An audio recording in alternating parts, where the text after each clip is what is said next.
Meus irmãos, a paz do Senhor, graças a Deus por esta noite, por esta oportunidade de estar aqui na presença do Senhor para estudarmos a sua palavra. Hoje nós vamos estudar o capítulo de número 14 de Atos dos Apóstolos e, se conseguirmos avançar bem, entrarmos também no capítulo 15. Mas o nosso primeiro compromisso é cumprir com Atos capítulo 14. Mas antes disso, eu gostaria de fazer uma rápida revisão com os irmãos do capítulo 13. Nós temos no capítulo 13 o início da primeira viagem missionária do apóstolo Paulo. Nós vimos que a igreja de Antioquia, ela tinha no seu corpo de membros homens que eram profetas e mestres, homens qualificados para o trabalho. E nós temos a relação de 5 nomes desses homens: Barnabé, Simeão, conhecido pelo segundo nome, Níger, Lúcio de Cirene, Manaém, que era irmão de criação de Herodes, e também Saulo. Enquanto eles serviam, adoravam e jejuavam, o Espírito lhes ordenou, dizendo: separai-me agora Barnabé e Saulo para a missão a qual os tenho chamado. E eu me lembro de ter falado bastante a respeito de que a liderança do Espírito Santo acontece num ambiente como este, onde há serviço, onde há adoração e onde há jejum. Neste ambiente, o Espírito Santo tem todas as condições necessárias para exercer sua liderança. Como a igreja estava criando o ambiente, o Espírito Santo veio e trouxe uma instrução. E a instrução era a de que deveriam separar Barnabé e Saulo para a obra missionária. A igreja prontamente cumpriu com esta instrução. Saulo e Barnabé foram enviados. E nós temos aí parte do percurso. Eles saem de Antioquia, eles passam por Seleucia e dali navegam para Chipre. O versículo 5 diz que, chegando em Salamina, que era uma das regiões da ilha de Chipre, eles começaram a proclamar a palavra de Deus nas sinagogas. E o versículo pontua que João Marcos os seguia para dar-lhes auxílio. Eles atravessam até a ilha de Pafos, e quando chegam, eles conhecem um homem chamado Bar-Jesus, que era filho de Jesus. Bar é um prefixo, que traduzido significa filho. E este homem também tinha um segundo nome, que era Elimas, que traduzido significa mago. E ele era um auxiliar do procônsul. E qual era o nome do procônsul daquela localidade, Pafos, daquela ilha? Sérgio Paulo. E o texto diz que ele tinha interesse em conhecer a verdade, conhecer a palavra, o evangelho. Mas este tal de Bar-Jesus, ou Elimas, ficava tentando desencaminhá-lo desse propósito, para que não pudesse conhecer a palavra. Paulo, então, com autoridade, se dirige a ele, ordena que ele ficasse imediatamente cego. Ele ficou cego, parou de atrapalhar o trabalho do apóstolo e também de Barnabé. E quando Paulo Sérgio observa o que aconteceu, a partir de uma palavra de autoridade liberada pelo apóstolo, ele crê profundamente, porque ficou impressionado, não apenas com o que aconteceu com Elimas, mas também com a doutrina. E Paulo, então, a partir do versículo 13, ele sai de Pafos, ele navega para Perge. Em Perge, João Marcos deixa Saulo e Barnabé e regressa para Jerusalém. Ele desiste de continuar a viagem, ok? E retorna para Jerusalém, isto em Perge.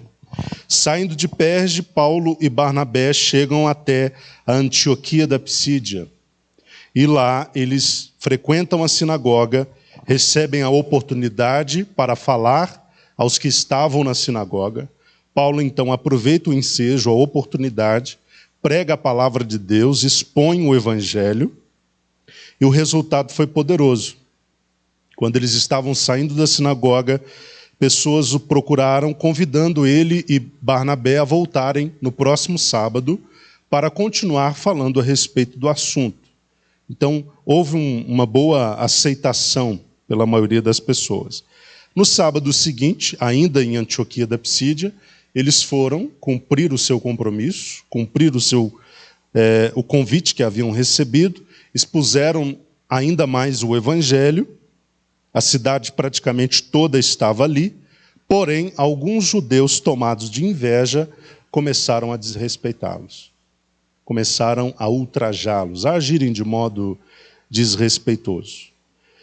E Paulo, ainda assim, continuou pregando o evangelho, mesmo sob pressão contrária, continuou expondo o evangelho, e finalmente, os judeus, no versículo 50, diz que ainda tomaram uma outra iniciativa, que foi persuadir as mulheres piedosas e de alta posição, e também os principais líderes da cidade, para que desferissem uma perseguição ainda maior contra Paulo e Barnabé, até que eles fossem expulsos do seu território. Versículo 51, já no processo da saída de Antioquia da Psídia, eles sacodem o pó dos pés e partem para Icônio. E o versículo 52 finaliza dizendo que os discípulos, no entanto, viviam plenos de alegria e do Espírito Santo. O texto coloca desta forma para mostrar que, a despeito de qualquer oposição à pregação do Evangelho, a alegria do Espírito Santo permanecia intacta no coração dos servos de Deus. Não é? Mesmo havendo todo aquele cenário difícil contra o qual tiveram de lidar, os discípulos viviam plenos de alegria e do Espírito Santo, porque essa é uma região inabalável no coração daquele que serve a Deus, o lugar onde o Espírito habita, que é dentro de nós, e a alegria com que ele nos enche. Esses dois lugares, essas duas regiões são intocáveis, inabaláveis, a despeito do que quer que seja que esteja acontecendo à nossa volta. Chegamos no capítulo 14. Vamos ler o versículo 1, que é o capítulo de hoje. Versículo 1. Em Icônio, eles haviam saído de Antioquia da Psídia e foram para Icônio. Em Icônio, Paulo e Barnabé, como costumavam fazer, foram juntos à sinagoga dos judeus. Era uma estratégia. Ali pregaram de tal maneira que numerosa multidão de judeus e gentios veio a crer. A resposta foi positiva. Mas os judeus, que preferiam continuar descrentes, instigaram os gentios e lhes irritaram os ânimos contra os irmãos. Versículo 3. Paulo e Barnabé passaram muito tempo ali, ou seja, em Icônio, pregando corajosamente acerca do Senhor. Corajosamente por quê? Porque eles estavam num ambiente onde estavam sofrendo com forte oposição. E quem estava liderando a oposição? Os judeus, que estavam mobilizando também alguns gentios para persegui-los. Mas eles corajosamente pregavam acerca do Senhor. E qual era a resposta de Deus a este ato de coragem? De continuar pregando mesmo debaixo de perseguições e oposições. O que aconteceu? O Senhor confirmava, a palavra da sua graça, concedendo que por meio das mãos deles fossem realizados sinais miraculosos e prodígios. Então, de um lado, nós tínhamos os opositores, que estavam angariando outros opositores contra Paulo e Barnabé, tentando descredibilizar a mensagem. Mas, por outro lado, nós temos uma ação sobrenatural de Deus, o braço do próprio Deus a favor deles, operando por meio da palavra que eles liberavam, a palavra do Evangelho, operando através dessa palavra sinais miraculosos e prodígios. Eu já expliquei várias vezes que o propósito dos sinais e prodígios e maravilhas na Bíblia é sempre dar credibilidade à mensagem do Evangelho, mostrar que o seu caráter é de natureza sobrenatural. Ok? Versículo 4. Mas houve grande divisão entre o povo da cidade. Uns ficaram do lado dos judeus e outros dos apóstolos. Formou-se então uma conspiração de gentios e judeus com seus líderes, a fim de desmoralizá-los e apedrejá-los. Vejam qual era o intuito. Irmãos, entenda qual é a estratégia de Satanás. Para Satanás, é mais fácil atacar a reputação de um servo de Deus que prega a palavra, na tentativa de desmoralizá-lo, do que combater de frente a própria palavra. Vocês estão me entendendo? A estratégia de Satanás? É mais fácil tentar desmerecer a pessoa, descredibilizar a reputação do homem de Deus, do que combater de frente a palavra de Deus na expectativa de refutá-la. Porque não se pode refutar uma verdade. Então é muito difícil para Satanás levantar alguém que consiga colocar dúvidas sobre a verdade.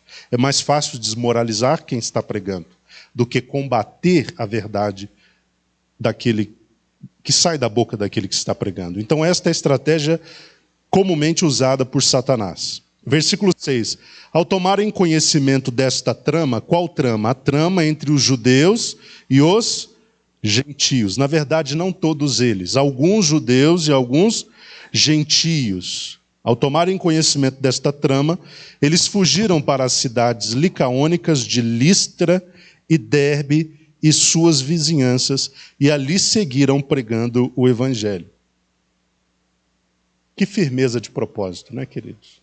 Ao invés de fugirem, para se esconderem e nunca mais mexerem com isso de pregar o evangelho, eles fogem para fugir, eles fogem daquele momento onde a vida estava ameaçada, mas eles vão para outro lugar seguir fazendo a mesma coisa, pregando a palavra de Deus. Isso é firmeza de propósito. Por que eles fogem para preservar a vida? Porque eles tinham, com certeza, uma clara instrução do Espírito Santo de que não era o momento que a vida deles fosse entregue em sacrifício a Deus. Vocês estão me entendendo? Não é porque eles tinham medo de morrer, eu não vou perder minha vida, não vou entregar minha vida por esta causa, porque a causa ou o Senhor da causa não merece. Não, pelo contrário. Na visão desses homens, a morte era uma bênção. Morrer por causa do Evangelho era um privilégio. Mas se eles estavam, neste momento, fugindo, é porque não tinham uma instrução específica de Deus de que era a hora deles oferecerem suas vidas em sacrifício. Quando Deus deu uma diretriz dessa para Paulo, ele não resistiu.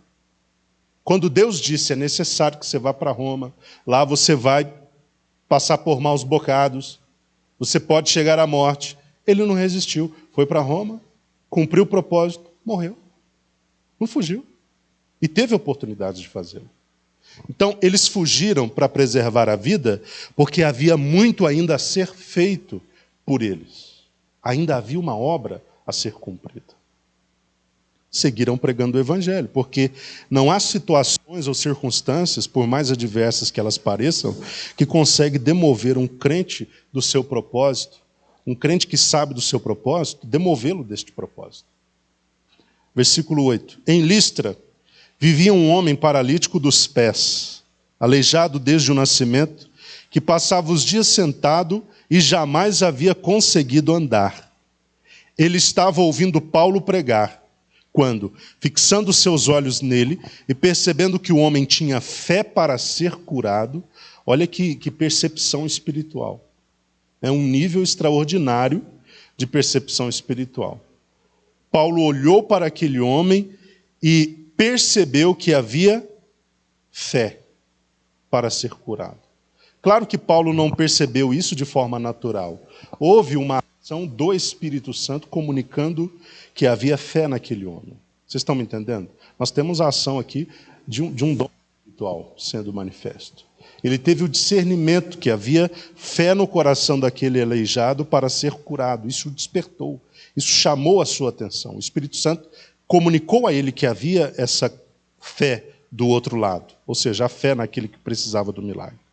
Paulo ordenou-lhe em alta voz, depois que Paulo identifica que há fé no coração daquele homem para receber cura. Apruma-te direito sobre teus pés. O homem então deu um salto e começou a andar. Diante do que Paulo realizara, a multidão começou a gritar. Vejam só. os deuses desceram até nós em forma de seres humanos. Essa foi a reação deles quando viram o milagre daquele homem. E assim a Barnabé deram o nome de Zeus. Zeus, na mitologia grega, é o deus dos deuses, vamos colocar assim. É aquele que governa, é aquele que preside sobre todos os deuses. Deram a Barnabé o nome de Zeus e a Paulo chamaram de Hermes, pois ele, quem falava com poder. Hermes, hermenêutica. Alguém ali que trabalha com a arte da interpretação, da exposição, da retórica, né, da oratória. Como viram que Paulo era aquele que geralmente assumia a posição de quem expunha, né, o evangelho de forma convincente, chamaram ele de Hermes. Pode falar, Pedro. Achei interessante também, né, que na mitologia grega, Hermes também é um deus, deus D minúsculo, e metido como mensageiro dos deuses. Essa era a função principal de Hermes, ele transmitia a mensagem vinda do Olimpo para os mortais. Exatamente. E veio de Hermes essa palavra hermenêutica, que é a arte da interpretação, né, de textos. Versículo 13, o sacerdote de Zeus, porque ele tinha um templo ali, cujo templo fora construído na entrada da cidade, trouxe bois e coroas de flores à porta da cidade, porque ele e a população desejavam oferecer-lhe sacrifícios. A história diz que houve um tempo em Listra, a história, a lenda da cidade pregava que muitos anos antes, séculos antes desse episódio de Paulo e Barnabé, alguns deuses visitaram a cidade de Listra, mas foram muito maltratados. E depois que eles saíram da cidade, por terem sido maltratados, eles, saindo da cidade, ministraram pragas. Passou muitos anos ali em sofrimento, porque maltratou aqueles deuses que supostamente estiveram ali. Quando Paulo opera aquele nível de milagre, eles entenderam que era uma segunda oportunidade dos deuses deles reagirem de outra forma. Então já não maltrataram eles, já não os trataram de forma desdenhosa ou desrespeitosa. Pelo contrário, quando viram o que fizeram, já queriam fazer o quê? Oferecerem-lhes sacrifícios. Está explicado, queridos? Versículo 14. Quando os apóstolos Barnabé e Paulo ouviram isso, rasgaram as roupas e correram para o meio da multidão exclamando. Eles sentiram que aquele era um movimento satânico, maligno. O Satanás estava agindo no mundo espiritual para trazer algum comprometimento à mensagem do Evangelho. Porque eles estavam ali justamente para tirar as pessoas desse lugar de mentira, de engano, de adoração a outros deuses. Eles não estavam lá para ser adorados. Eles estavam lá para mostrar o único Deus fiel e verdadeiro que mandou seu Filho para ser o Salvador do mundo. Eles rasgam as roupas, correm para o meio da cidade e exclamam: homens, por que fazeis isto? Pois nós também somos humanos, de natureza semelhante à vossa. E vos temos anunciado o Evangelho para que vos afasteis destas práticas inúteis e vos convertais ao Deus vivo, que fez o céu, a terra, o mar e tudo o que neles existe. Eu quero chamar a atenção dos irmãos, rapidinho, para o que Paulo diz acerca da natureza. Quando ele vai se apresentar como ser humano, ele diz: nós temos uma natureza semelhante. Como é que está na versão dos irmãos aí? Versículo 15. Somos humanos? Tem alguma versão aí que diz algo parecido? Natureza semelhante à vossa?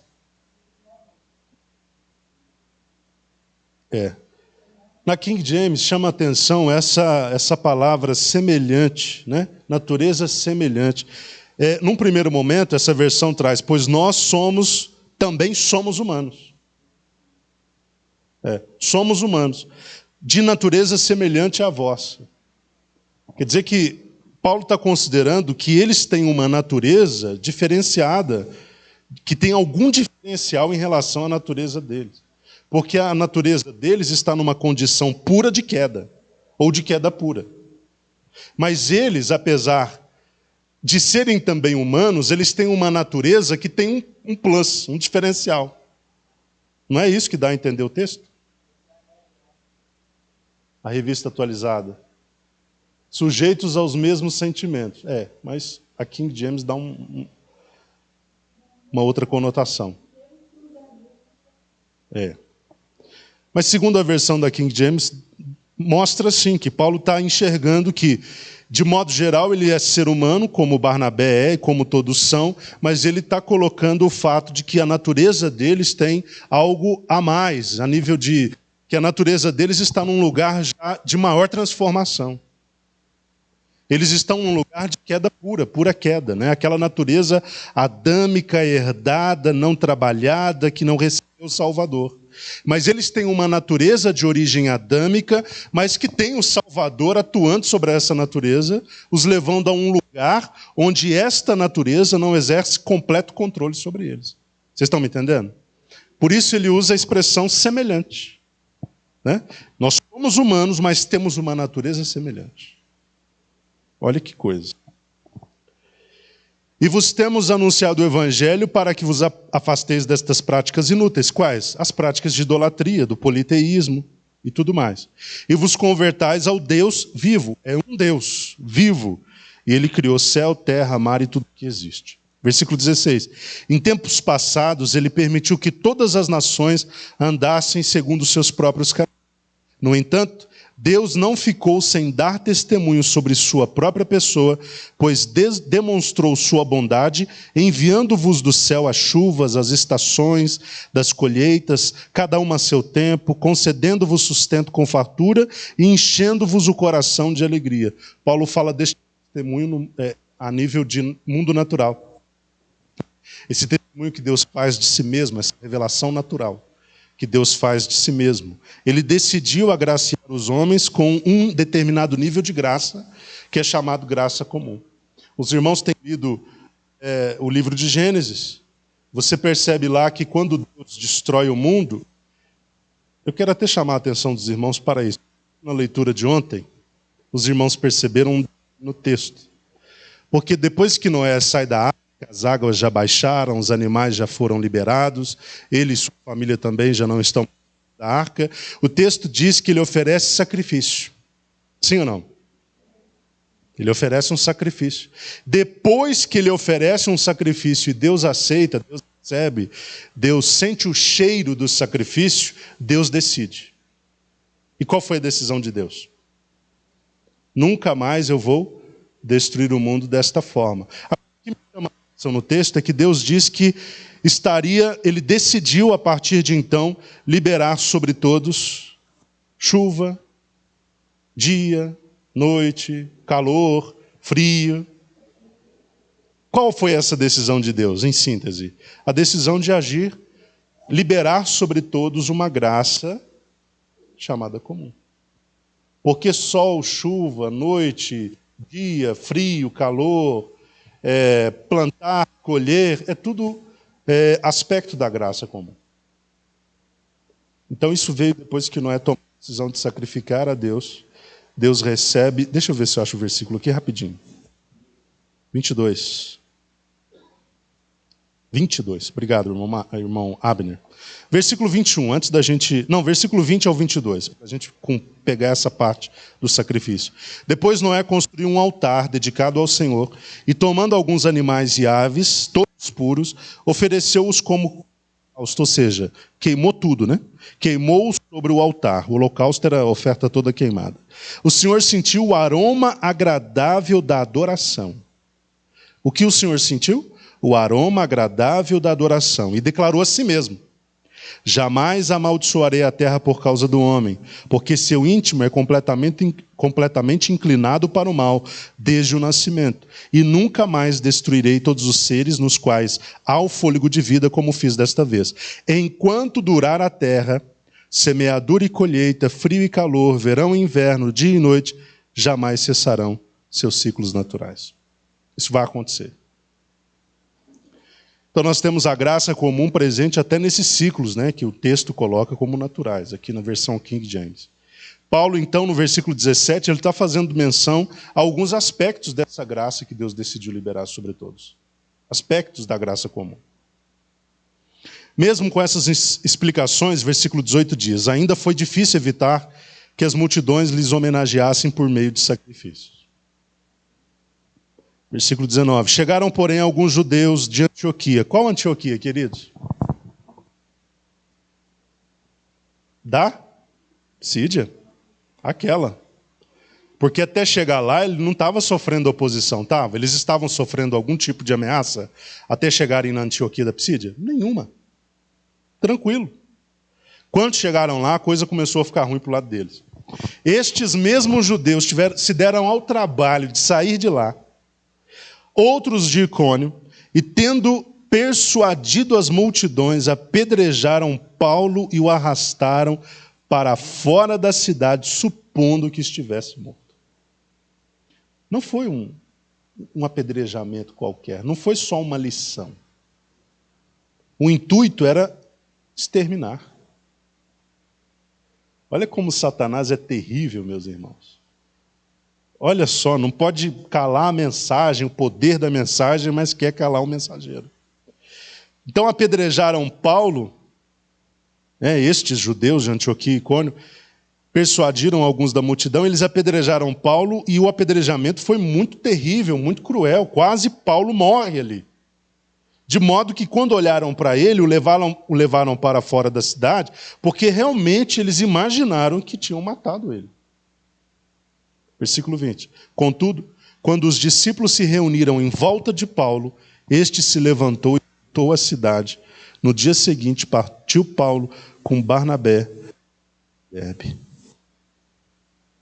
de missionário esse. Olha só, ele levanta e faz para a cidade, passa a noite, no dia seguinte, fala com Barnabé, vamos para Derbe.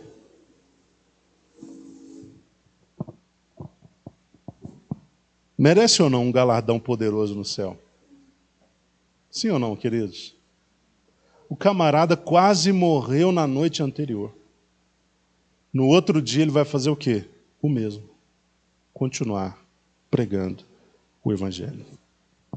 Versículo 21. E havendo pregado as boas novas naquela cidade, agora estamos falando de Derbe, e feito muitos discípulos, voltaram para Listra, Icônio e Antioquia. Foram voltando. Renovando o ânimo dos discípulos. Esse era o propósito do retorno via cidades já visitadas. O intuito era renovar o ânimo dos discípulos e os encorajando a perseverar na fé, ensinando, é necessário que em meio a muitas aflições ingressemos no reino de Deus. O que eles estão fazendo para os crentes das igrejas já fundadas? Eles estão prometendo que o ingresso no reino de Deus será, sim, no meio de muitas aflições. Então, em nenhum momento, Paulo está iludindo as pessoas, dizendo, olha gente, agora não, agora o nosso Deus vai intervir, o nosso Deus vai impedir que essa onda de perseguição continue, vai melhorar. Não, ele diz, não vai melhorar, vai piorar, vai ficar mais difícil, as coisas vão se intensificar a nível de perseguição, mas é necessário que essas aflições aconteçam para que ingresse no reino de Deus. Versículo 23. Então Paulo e Barnabé lhes constituíram presbíteros em cada igreja. E tendo orado e jejuado, eles os consagraram aos cuidados do Senhor em quem haviam crido. Então, em cada igreja que eles foram revisitando, eles foram estabelecendo lideranças. Em que ambiente eles estabeleceram essas lideranças? Num ambiente de oração e jejum. Porque precisava de uma direção do Espírito Santo. Se submeteram à liderança do Espírito Santo para efetivar ali os presbíteros de cada igreja. O presbítero era o líder, tá, queridos? Era o pastor. Era aquele responsável por cuidar da igreja. 24. Atravessando a Psídia, ou seja, a Antioquia da Psídia, chegaram a Panfilha. E, tendo pregado a palavra em Perge, desceram para Atália. Lembrando que na ida eles não pregaram pregaram a palavra de Deus em Perge. Eles pregaram na volta, ok? São 2 lugares onde eles não pregaram o evangelho. Passaram, não pregaram. Eles retornaram e pregaram. Então não ficou um trabalho a ser feito ali. Eles cumpriram com o trabalho que era necessário. 26. Dali navegaram para Antioquia, onde tinham sido colocados sob a proteção da graça de Deus, a fim de desempenharem a missão que agora haviam concluído. Eles voltam para qual Antioquia? Da Síria. Eles voltam para a igreja mãe. Igreja mãe que eu digo, a igreja que os tinha enviado para missões, tá? Para o campo missionário. Antioquia da Síria. Versículo 27. Assim que chegaram ali, reuniram a igreja e relataram tudo o que Deus havia realizado por intermédio deles e como abrira a porta da fé aos gentios. E permaneceram ali com os discípulos por longo tempo. Historiadores dizem que provavelmente essa primeira viagem durou 2 anos. Lendo o texto assim, parece que foi muito rápido, né? Foi uma viagem supersônica, mas não foi. 2 anos. E talvez alguns digam, mas só 2 anos? Irmãos, não foi só 2 anos. Foi 2 anos debaixo de uma situação, boa parte dos 2 anos debaixo de uma situação de intensa perseguição e oposição. Você sabe que para quem está sofrendo, um dia é 1 ano. Ok? Para quem está debaixo de pressão e de oposição e de gente tentando caçar sua vida, um dia é muita coisa. Imagine mais de 1 ano, quase 2. Então foram quase 2 anos de viagem.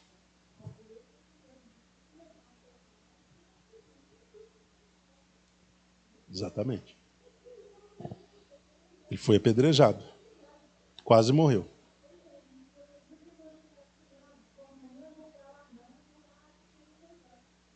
Exatamente. Por que Paulo não morreu? Versículo 26 explica que havia sobre eles o quê? Uma graça protetora. Isso sugere que, humanamente falando, em condições naturais, Paulo não teria sobrevivido ao apedrejamento em Listra. Ele sobreviveu porque havia uma graça protegendo os dois. Olha que coisa excepcional. Enquanto há um propósito a cumprir, Deus dispensa uma graça para proteger, para guardar. Tá? Poderoso. Capítulo 15, vamos lá. Aproveitar que hoje a gente está conseguindo avançar bem. Aqui nós vamos ter algumas situações aqui importantíssimas. Versículo 1. Alguns homens que haviam descido da Judéia passaram a ensinar aos irmãos: se não vos circuncidardes conforme a tradição instituída por Moisés, de forma alguma podeis ser salvos. Esse era o discurso deles. Contrariava o princípio que Paulo defendia e que o próprio Cristo defendia agora para esta fase da graça. Contrariava, absolutamente. Quer dizer, eles estão exigindo que houvesse circuncisão por parte daqueles que fossem chegando, para cumprir a lei de Moisés. Eles ainda estavam apegados a isso. Versículo 2. Por esse motivo, Paulo e Barnabé tiveram uma acirrada divergência com eles. Acirrada, entende-se, né? Entenda-se, que foi uma discussão violentíssima. Ok? E os irmãos decidiram que Paulo e Barnabé, juntamente com outros, deveriam subir até Jerusalém e tratar desta questão com os apóstolos e com os presbíteros. Os irmãos vêm da Judéia para ensinar essa falácia onde? Em Antioquia. E aí a igreja decide aconselhar Paulo e Barnabé a subir a Jerusalém para tratar essa questão de uma vez por todas com os apóstolos e com os presbíteros.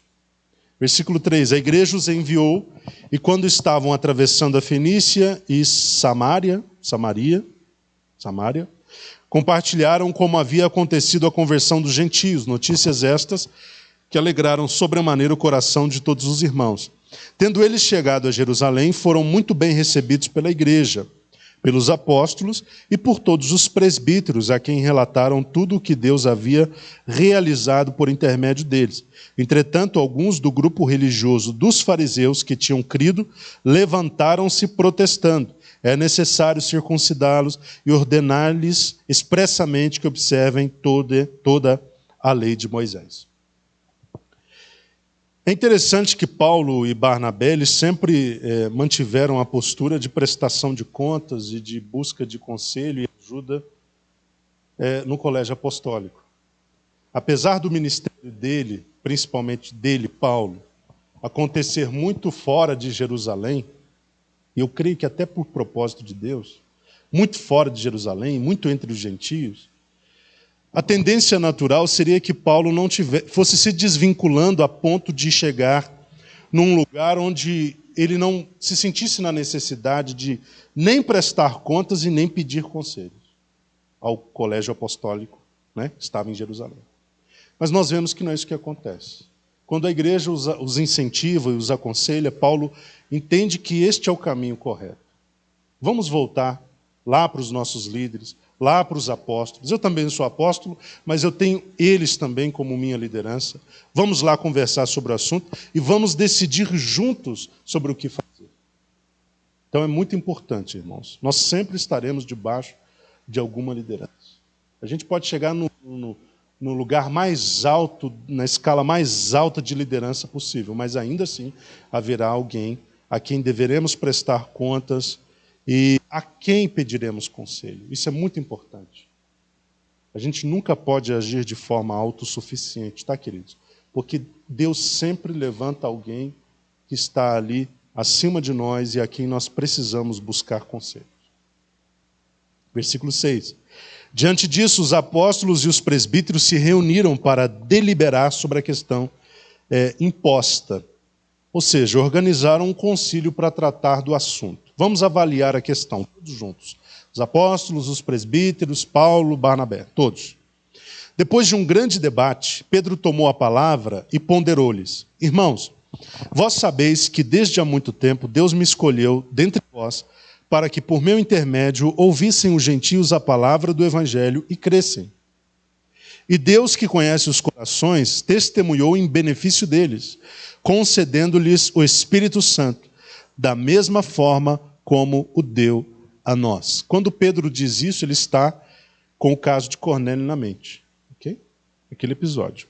Versículo 9. E não fez qualquer distinção entre os gentios e nós outros, ou seja, gentios e judeus, purificando o coração deles pela fé.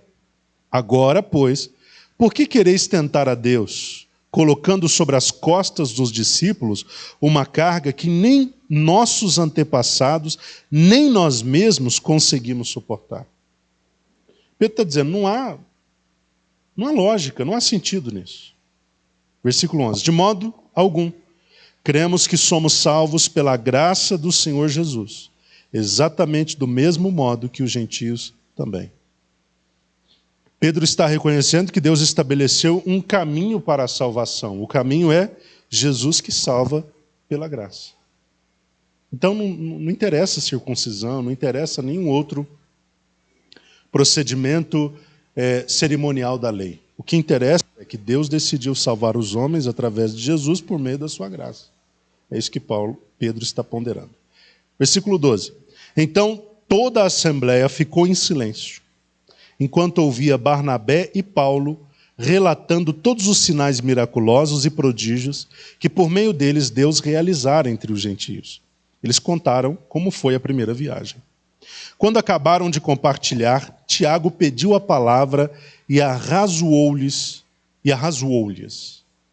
Irmãos, ouvi-me. Aqui vai falar um grande homem de Deus. Historiadores dizem que ele era chamado Tiago, joelho de camelo, né? Porque ele era um homem de muita oração. Eles dizem que o joelho de Tiago era até tinha uma certa protuberância, né? Ele era avantajado, porque era um homem de grande vida de oração. Ele ouve todo mundo já falou, Paulo, Barnabé, Pedro. Agora ele pede a palavra e pede a atenção de todos. Versículo 14. Simão narrou como primeiramente Deus Foi ao encontro dos gentios para edificar dentre eles um povo consagrado ao seu nome. E com isso estão de pleno acordo as palavras dos profetas, como está escrito. Depois disso voltarei e reconstruirei a tenda de Davi que está caída. Reedificarei as suas ruínas e tornarei a levantá-la, para que o restante das pessoas busquem ao Senhor. Sim, todos os gentios sobre os quais é invocado o meu nome. Disse o Senhor que faz estas realizações desde os tempos antigos. Portanto, depois que ele cria esse fundamento, esse argumento fundamental, agora ele vai falar o seu parecer. Julgo que não se deve constranger que dentre os gentios se convertem a Deus. Todavia, escrever-lhes que se abstenham das contaminações dos ídolos, da imoralidade da carne, de animais sufocados e do sangue. Porque desde os tempos antigos Moisés é pregado em todas as cidades, bem como é lido nas sinagogas em todos os dias de sábado. Então vejam que Tiago, ele avalia a situação. Quando ele começa a falar, ele cria um fundamento, um argumento, e depois dá o seu parecer. E o seu parecer se resume a isso. Não devemos impor a eles uma outra carga. Não devemos constrangê-los, né? Não devemos constranger os gentios que se convertem a Deus. Pode falar, Jesus.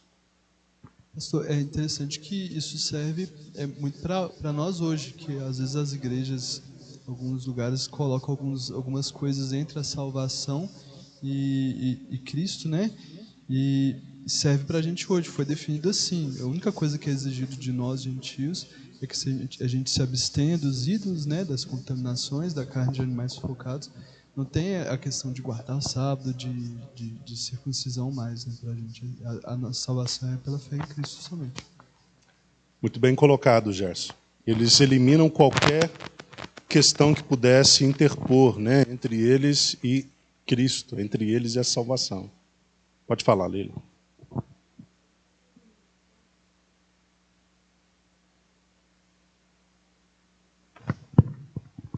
Só para comentar que até mesmo essa questão do sangue, eu já vi comentaristas dizerem que era uma questão localizada também, que não se aplica aos cristãos de hoje, porque na verdade era também uma exceção que eles estavam fazendo para não escandalizar os judeus. Porque o sangue era algo que eles não comiam e era proibido, e eu já ouvi essa posição, dizendo que até mesmo a questão do sangue era uma coisa localizada que não se aplicaria à igreja, era somente ali naquele contexto. Exatamente, o intuito também era preservar os judeus, né, para que a fé deles não entrasse numa condição de escândalo, para que eles não se escandalizassem em sua fé. Também tinha esse propósito. O próprio apóstolo Paulo dá a entender mais adiante, em outro momento, em Romanos, que para ele era tranquilo comer carnes que fossem sacrificadas a ídolos. Mas por que ele não fazia a ingestão desse tipo de carne? Porque havia sempre na igreja gente que fosse mais fraca do que ele. Então, para não comprometer a fé dos fracos, ele se privava de algumas coisas que na consciência dele não eram um problema. Ok? Isso é muito importante. Mas aqui, obviamente, foram decididas algumas questões também para preservar os judeus. Tá, nós não vamos fazer o que vocês querem, que é impor circuncisão para todos os gentios. Mas nós vamos criar também uma regra para que os gentios também não escandalizem vocês. Ok? Pode falar, Joana. O pastor, mas quanto ao sangue também está lá em Noé, em Gênesis, quando o Senhor faz lá a aliança lá com Noé, que ele fala sobre tudo que ele está oferecendo, ele fala com Noé que não é para comer animal com sangue.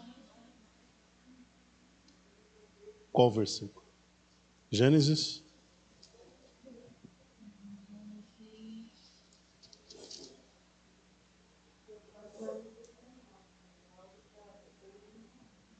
Exatamente, uma restrição para o povo judeu, né?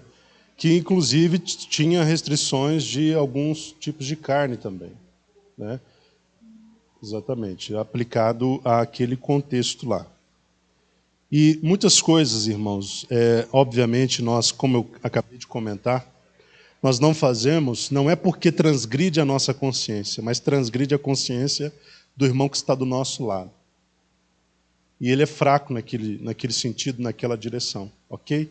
Então, eu não vou fazer por amor à fé dele, por amor a ele, para que não perca a sua fé. Aqui, pastor Roy, está em Gênesis 9, versículo 3. A carne, porém, com sua vida, isto é, com seu sangue, não comereis. Isso, exatamente. No Antigo Testamento, Deus estabeleceu estas restrições, inclusive em relação ao sangue, sim. E em relação a algumas qualidades de carne, né? E Deus tinha um propósito em fazê-lo. Deus tinha um propósito em fazê-lo. Agora, o concílio decide que não se poderia, a partir daquele momento, deveriam, aliás, se abster das contaminações dos ídolos, ou seja, não comer nada que fosse sacrificado a eles, também da carne de animais sufocados e também do sangue. Esta foi a decisão. É como eu disse, as decisões do concílio, elas visam achar um ponto de equilíbrio. Nós não vamos sobrecarregar os gentios com esta imposição em relação à circuncisão, mas também não vamos colocar os gentios num lugar onde eles possam fazer qualquer coisa, inclusive coisas que vão contra a consciência de fé dos judeus. Ok? Então, as decisões são para encontrar um ponto de equilíbrio. Paulo, mais adiante, como eu citei, ele vai falar de situações onde ele não veria problema em participar de comer, né, de determinados alimentos, porque para ele, na consciência dele não era problema, mas para o irmão fraco era. Então ele deixava de fazer por causa do irmão fraco.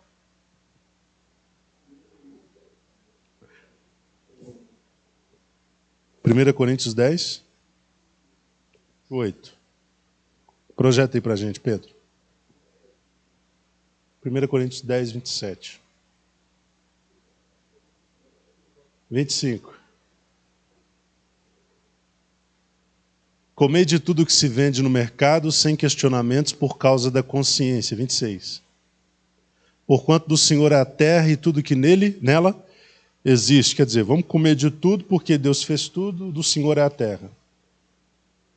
Se, portanto, algum descrente vos convidar para uma refeição e quiser dizer, comei de tudo que vos for servido. Quer dizer, não pergunta se foi sacrificado, se não foi, se morreu com derramamento de sangue, se não morreu, sem nada a questionar por motivos de consciência. Senão vai te colocar num lugar de acusação, né?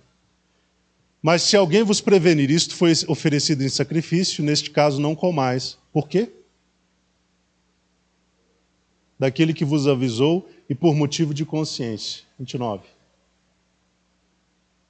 Não me refiro à vossa própria consciência, mas à consciência da outra.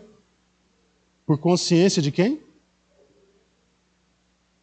Pois, por que minha liberdade deve ser julgada pela consciência dos outros? Aí Paulo vai seguir nesse assunto, não vamos ler tudo não. Mas vocês viram ali, ó, não me refiro à vossa própria consciência. Quando ele fala por causa da consciência, ele explica de que consciência ele está falando.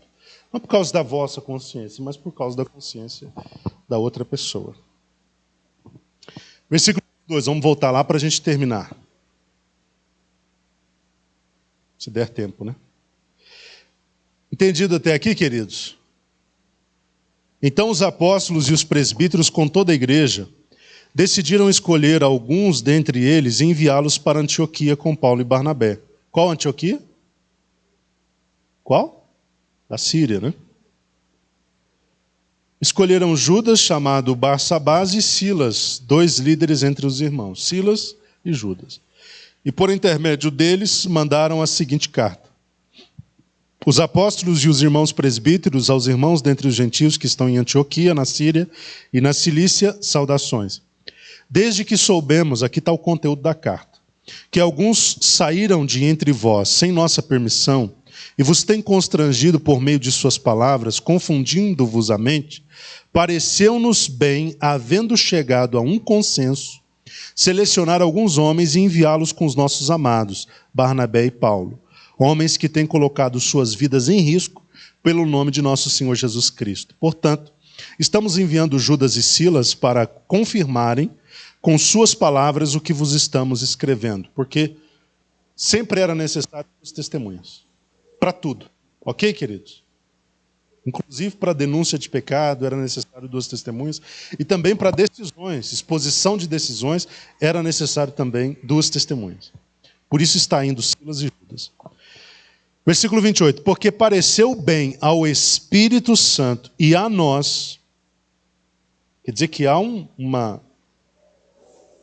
sinalização do Espírito Santo sobre a decisão deles. Pareceu bem ao Espírito Santo e a nós não vos impor maior encargo além destes preceitos necessários. Que vos abstenhais de alimentos sacrificados aos ídolos, do sangue, da carne de animais estrangulados e da imoralidade sexual. Fareis muito bem se vos guardardes destes procedimentos, pois desejamos que tudo de bom vos aconteça. Então, este era o conteúdo da carta, esta foi a decisão. Não vamos impor nada além do que já está prescrito. Que vocês se abstenham de alimentos sacrificados a ídolos, do sangue, da carne de animais estrangulados e também da imoralidade sexual. Estas foram as decisões. Versículo 30. E tendo-se despedido, desceram a Antioquia, onde reuniram a igreja e entregaram a carta. Os irmãos a leram e muitos se alegraram com sua encorajadora mensagem.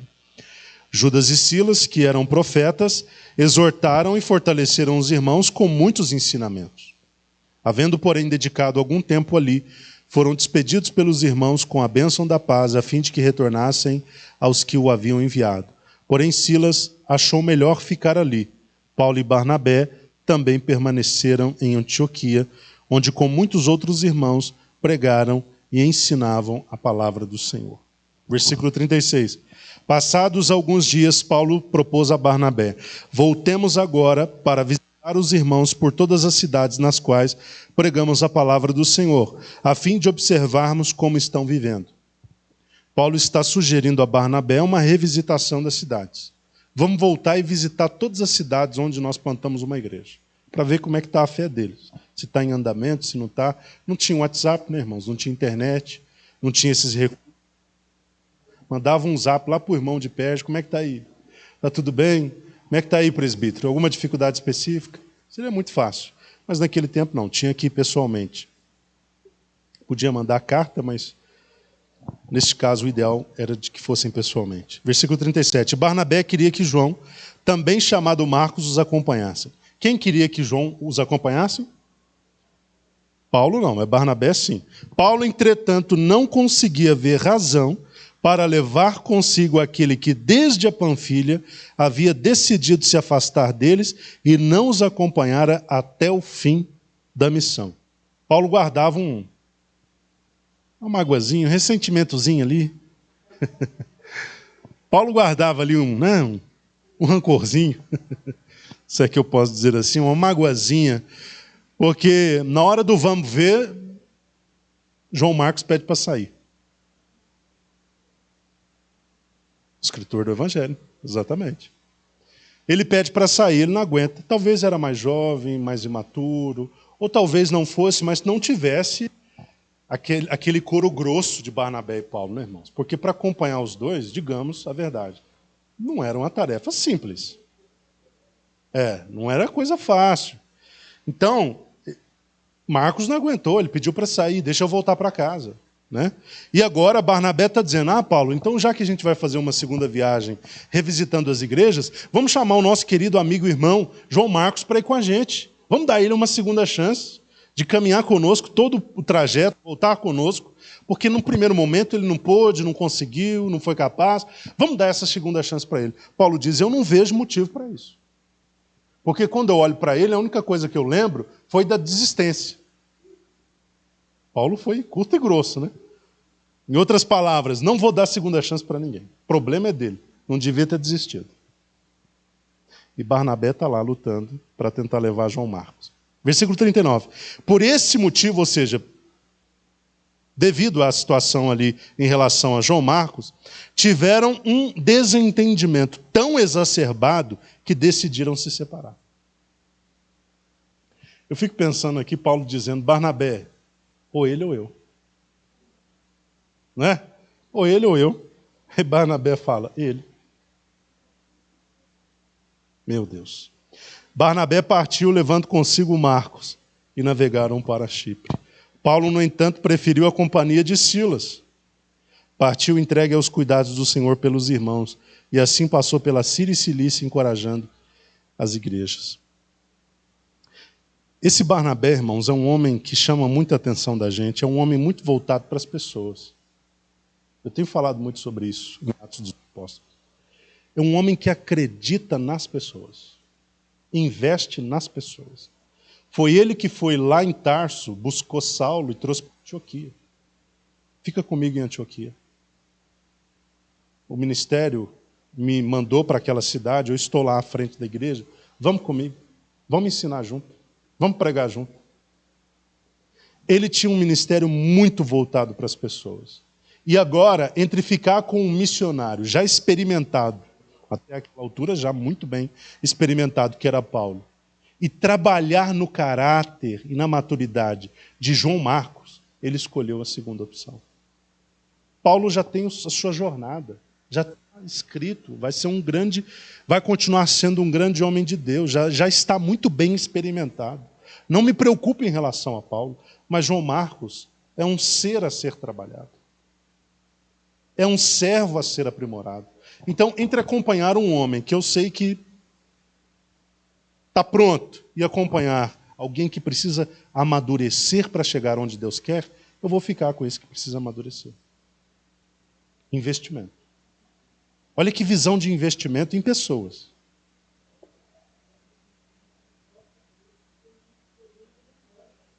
Exatamente. O próprio Deus estava ali autorizando aquele tipo de situação, porque esse João Marcos, como a Leila disse, ele foi posteriormente o escritor do Evangelho. E ele cresceu tanto na fé, amadureceu tanto na graça e na fé, que posteriormente, muitos anos depois, Paulo já rumando para o final da sua vida, ele fala, manda trazer João Marcos, porque ele muito me é útil para o ministério. Lá na frente, Paulo dá o braço a torcer e diz, olha, realmente, esse camarada se tornou um grande servo. Ele deve ter lembrado do conflito, deve ter ligado para Barnabé, parabéns, você estava certo, eu estava errado. Que homem que você formou, que servo você formou, que grande instrumento você formou. Então João Marcos foi trabalhado por Barnabé, porque ele trabalhava pessoas. Barnabé era especialista em trabalhar pessoas. Acreditava nas pessoas. Dava segunda chance para as pessoas. Porque ele sabia que as pessoas erram. As pessoas falham. E às vezes não é só uma vez. Um exemplo a ser seguido. Porque às vezes a gente quer que as pessoas sejam muito compassivas conosco, mas nós não somos compassivos com as pessoas. Quer dizer, eu posso errar e pedir perdão e exigir que seja perdoado pelas pessoas, mas quando as pessoas falham comigo, na primeira vez eu já digo, não tenho uma segunda chance. Não pode ser desta forma. Nós temos que entender que a misericórdia, a segunda chance, a longanimidade, são virtudes que o crente tem de ter. O Espírito Santo é quem desenvolve isso no crente. É o Espírito Santo quem desenvolve isso no crente. Ele deu uma segunda chance para João Marcos e se tornou esse expoente posteriormente. Outra coisa. Foi bom também, se é que nós podemos dizer assim, porque agora nós temos duas frentes de trabalho. Perceberam? Nós tínhamos ali uma bomba atômica, Paulo e Barnabé juntos. Era uma bomba atômica. Pegou essa bomba, dividiu no meio, né? Foi cada um para uma região, para um lugar, dividiu a força de trabalho. Então, por esse lado também foi muito bom. Tá? Então, que nós possamos aprender com tudo que nós ouvimos nesta noite. Graças a Deus conseguimos avançar 2 capítulos, 14 e 15. Semana que vem nós vamos para o capítulo 16, porque vai entrar aí uma espécie de substituto de João Marcos, que é Timóteo. Tá? Também se tornou um grande homem de Deus. Amém, meus queridos?